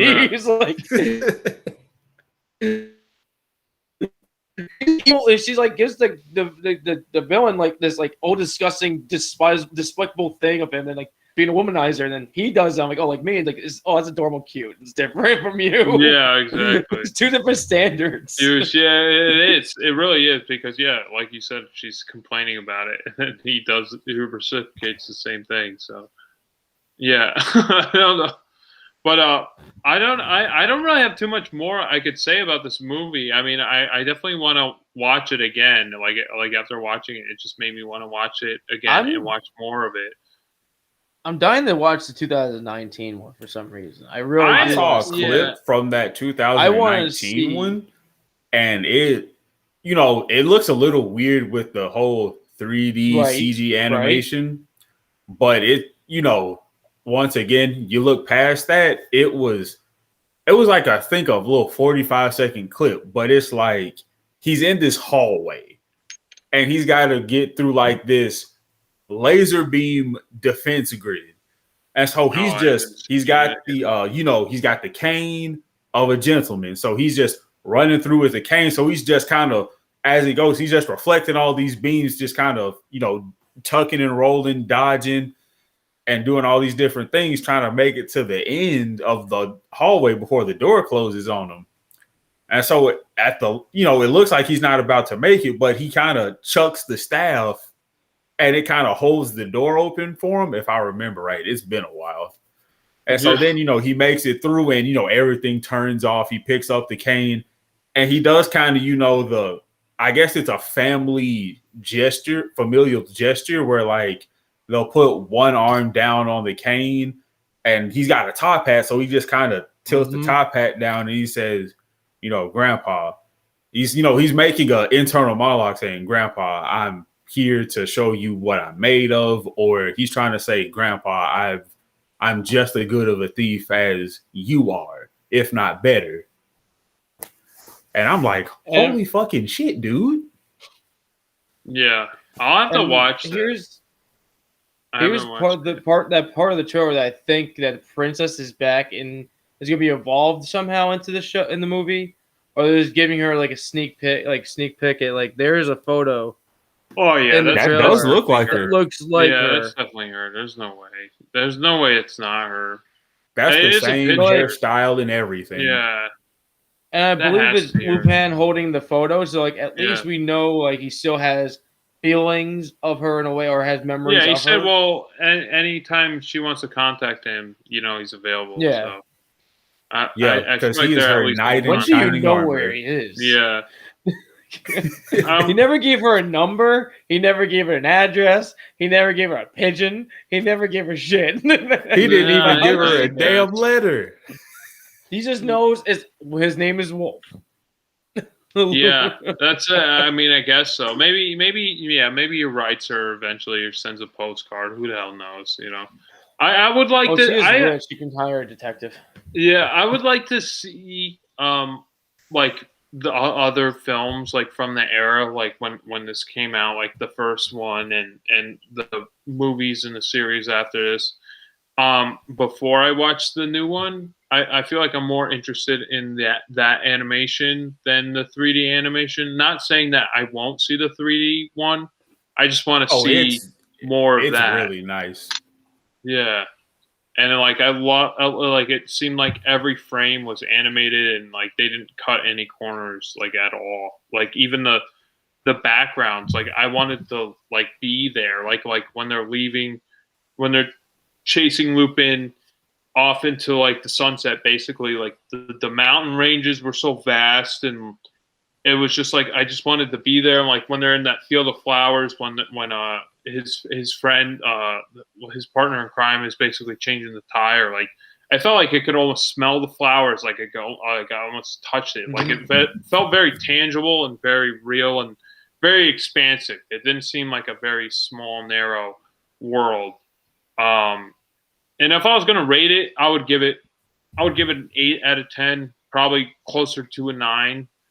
On like a rewatchability, but right now I'd give it an 8. I don't know. Oh. Yeah. So, yeah. Whoever wants to take the next, take the baton. Sure. I'll whatever. take it next. All right. Let's just go in order.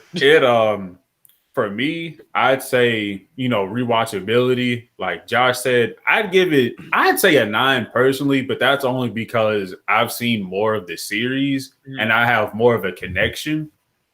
But as an overall rating, to me, there's no honest way to rate it because everything about it is such it'll withstand the test of time, kind of like Cool Hand Luke.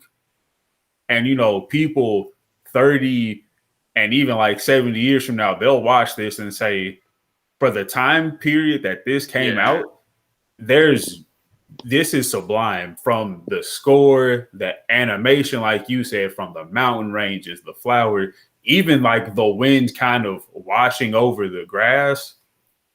It's just, I'm not going to say perfect because, it's very close. It had some small flaws, nothing huge, but it was, it was just absolutely just awe-inspiring, jaw-dropping. So if I had to give it a personal rating, I think I'd still stick with it being a 9. Yeah. Yeah, I agree with you. I mean, it's closer to a 9 than an 8 for me, but I feel like next time I watch it, it would just go higher and higher on each watch, but you're gonna go past a 10. He's giving me 11. No. 13, 14, Speaking of things being a 9 out of 10, have I mentioned the Moon Rock? Not only was this handmade by the Mooninites of the Earth's moon, but it was also blessed by the tears of orphans from the moon people of Jupiter, Saturn, and Neptune. Moon Rock. Support the orphanage on the moon. Oh my gosh. And before I give my rating, please enjoy your Bates or your rum. Always put under your armpits and enjoy that wonderful smell. And ladies will love you. Yeah, and it comes in bar soap too. Make sure you eat it. Do not eat it. If you please don't eat it. We've had enough people eating hygienic. Yes. Please do not eat it. But my rating, I fall with Jerry. I'm falling with a 9. No, I did like it. I loved it. I loved all the artwork. I loved the story. I loved the characters, like I said. And one thing another thing that won me over, that was a Toho animation. Oh, I didn't know that. Okay. It was made by Toho. It comes up in front of you as a Toho animation. Yeah, I didn't know. It was amazing. I was like, wow, I wasn't amazed. Like, I was like, this is a Toho. Okay, this is weird. I'm not used to Toho. Thing is with Toho, I don't know Toho more than just Godzilla. Yeah. So I'm like, anything like out of Godzilla realm of Toho, I have no real idea. And then seeing this as a Toho, I was like, wow, this is pretty good for being an animation from them. I'm actually pretty shocked. I'm like, at this moment, they put out back in that time period, they put out a Godzilla show, and I'm like, Toho is putting that wasn't even Toho. That Toho let someone make that for them, and I'm like, in my head, I'm like, Toho helped produce this show. I mean, this movie, helped do some of the animation and produce it. And I'm like, why didn't they do that for that show? And that's kind of mind blowing for me. That's kind of stupid, but whatever. But then I looked. Then it made me even made me like even more to it. Then I actually looked up the 2019 edition movie to see if Toho was still attached to this production. It still is.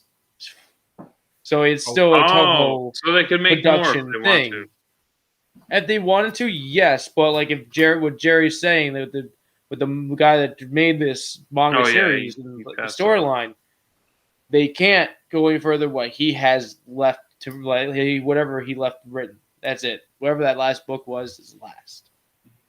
and I actually like, but Toho can do whatever Toho owns more of the rights to it now. They can do whatever the fuck they want.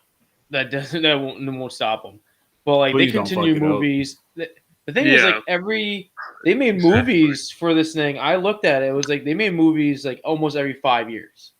I felt like. Yeah, they made a few. That's years. what it looked like. They made them from 1978 all the way up to 2019.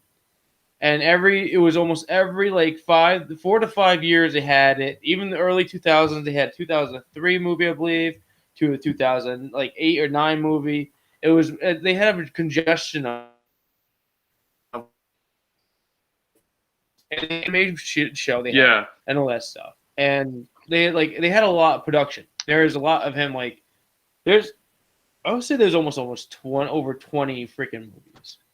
I almost want to watch it in like sequential order, like in order of how they were made. There's some things are like this. Some movies have part 1 and 2 and 3 into their names. Then some of them just have, like in this movie, we have the actual title.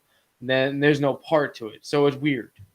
So I can speak on that. The parts are in reference to the different iterations of the series, because in the 70s there was Lupin Part 2. There was a Lupin Part 1, but it got canceled. It was kind of a Japanese only show. It never made it to America, as far as my research. But then there's 3, 4, and unfortunately the last one to come over here is 5, as far as the animated series is concerned. But yeah, like overall, I'm going to give it a 9 for enjoying it and giving me a great enjoyment of it all. I didn't get bored at all in the movie. No. It just kept going with this. It kept on going. It kind of wanted me ended with a good note, and it just made me want to be like, where's the next Netflix? Where's the next series? Yeah, you want to watch more of it. Yeah, exactly. I wish more of it was out there. The thing is, Netflix did this weird thing. Well, Netflix didn't do. A weird thing is that Netflix took on, if you're looking for more Lupin, but there's a show called Lupin on Netflix. It's a Netflix original. People are kind of confused, but some people actually had the right key with it. It's not based off this animated character. It's based off the actual book. The actual books from the 1920s. It follows that with this gentleman from France, and becomes a master thief. The master gentleman thief, and all that stuff. So his name's not Lupin. Is that the thing in the book is like anybody can be this character. You can take that name. So they like the animated. The anime that we just watched and the show, are they both it's influenced by that book? Are they both influenced by that book? That's where this that's the source. This is from this book. So what's the book? So the book is about a master. How many books are there? I don't know. I think there's like a decent handful. So if there's books of it, then why don't they just take it from that? That's what the Netflix is doing. The Netflix is basically, I think, blending in stories from the book series to the new Netflix show. But a lot of people think, for some reason, the anime lovers think they tried doing a live action of the show, but screwed it up or something. Or some people actually are fans. It's a live action of the show I'm talking about. Oh. It's actually pretty good. It's really nice. What? That doesn't sound good. I'd rather watch. No. It's not based off the stupid. It's not based off the anime. It's based off the books. You just said stupid. I don't. To defend this Netflix show, it's not based off the anime. It's based off the actual book from the 1920s stories within those pages. This redone with this new character that's portraying the Lupin role and doing his lifestyle. What's the new character name? Do you know? I forgot his name. I literally watched that first episode. No, he goes by it at the end of the episode. Okay. He decides to go by the name because they buy the book. Supposedly, I think it's a different person every book. that takes upon the character's name, because that's like a more for like a trading name. It's more like whatever you want to do something mysterious, you're Lupin. But if you bet this, like it's more mysterious and gentleman-like, and then you're a thief. And this guy is a gentleman and a thief that takes on the name of the Lupin. Let's see. So, do you guys have any final thoughts on the Lupin the Third Castle of what is it called? Cagliostro. Cagliostro. I want to say Caligari, but that's a German. That's my my final thoughts on this. Just to shift gears, what I said before about it being, another Cool Hand Luke masterpiece that'll withstand the test of time. Yeah.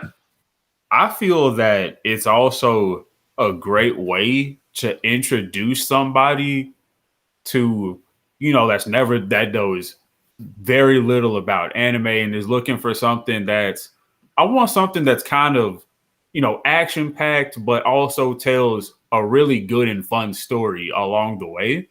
Mm-hmm. Because, I feel that you could do that with the anime series or any of the Lupin movies and you could have zero knowledge and just walk in and be okay with it. Yeah.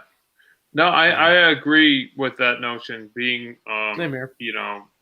someone who has no knowledge of anime, like I seen this a couple of years ago, and I didn't see the series, I didn't see anything. I just saw this, and you completely understand the characters from like the very first scene and first frame, basically, and you're not lost at all. And I thought this is like kind of more like it made me want to dive into the series. Like this is like it kind of felt like the catalyst, like what I wanted to see in more anime. And there's so many layers. Like it's like Lupin's like he's a robber. He's trying to get the best heist, and then he uncovers this conspiracy on top of like his heist, and like it becomes a whole different story on top of what he's trying to do, and he's getting chased by the cops. It's not just like Lupin is the main antagonist, or it's like there's many layers. Like he's just kind of like in the middle. He's like kind of the person who just kind of drives the story, but he's not with like the story still continues without him, or with him in it or without him in it. Like there still would be an interesting story, and I find that interesting, like how they portrayed that. It's like the whole movie is very layered. It's not like here's plot A to B. It's like here's A, and then you go to B, and then like it goes all the way to D. There's like so much to it. So I totally agree with Jerry. This is a good introduction to anyone who just wants to be interested in anime or animation in general. I think anyone should watch this. I agree. Now, I agree with both of you. I do, and I believe that this movie and this anime series can actually take actual average anime like watchers that only have like a few genres, like they like the like newer style stuff. If you throw this at them, they may drag them backwards to the older stuff, than sticking to whatever the newer age stuff that's been actually getting put out now. Because a lot of them like the more like newer 2D animation with the CGI mixed stuff, or a more cleaner look animation than the older, rougher, like more ruggy looking of the animation. But this one looks beautiful. So it's more the older, just age of the video. But like I feel like it'd be able to bring them backwards than like to keep them going forwards with the newer stuff that's coming out. Yeah, I want to dive back into what they made back then. It made me want to dive into that art style and how everything was hand drawn. I was like, oh, I want more of this. So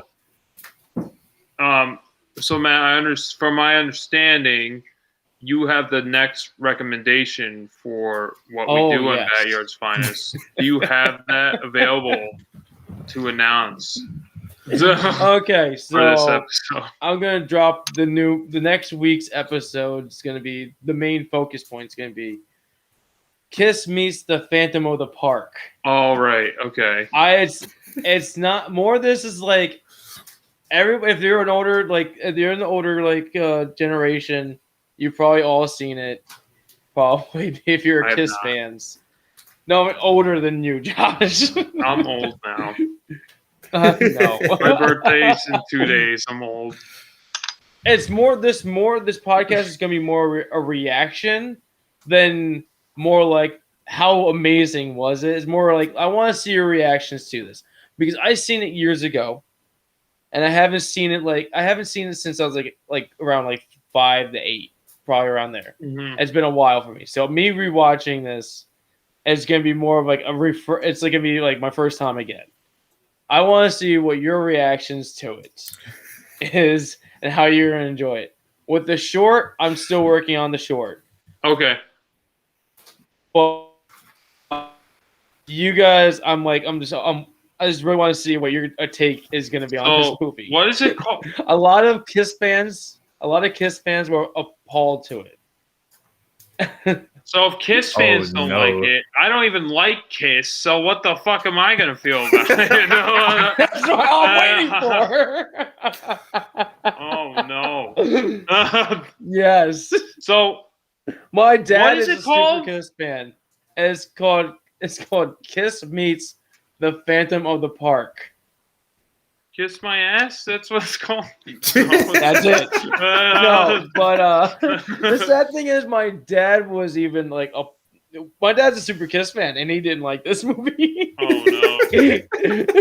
Oh no! I'm I was excited. That Kiss was a kid, and from that man, and he didn't like it. So we're gonna talk about a bad movie. I'm gonna see the reactions. If you guys don't want to be. If you guys don't want to be spoiled on, was it Kiss Meet the Phantom? What the fuck is it called?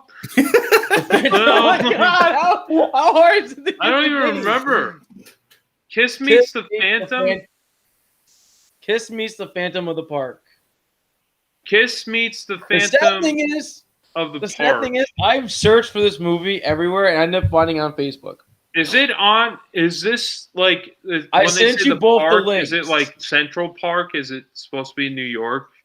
Is it? I have no idea. I don't remember the whole thing since I was 8. Seen it once when I was like around 5 or 8, man. If you guys don't want to be spoiled on Kiss versus Danny Phantom, be sure to watch it before we review it for next episode. Oh my god. All right, I guess we're just gonna end the episode on that. All right, 3, 2, 1. This was BatYard's Finest. Sending you off, up, and away until next BatYard's Finest episode.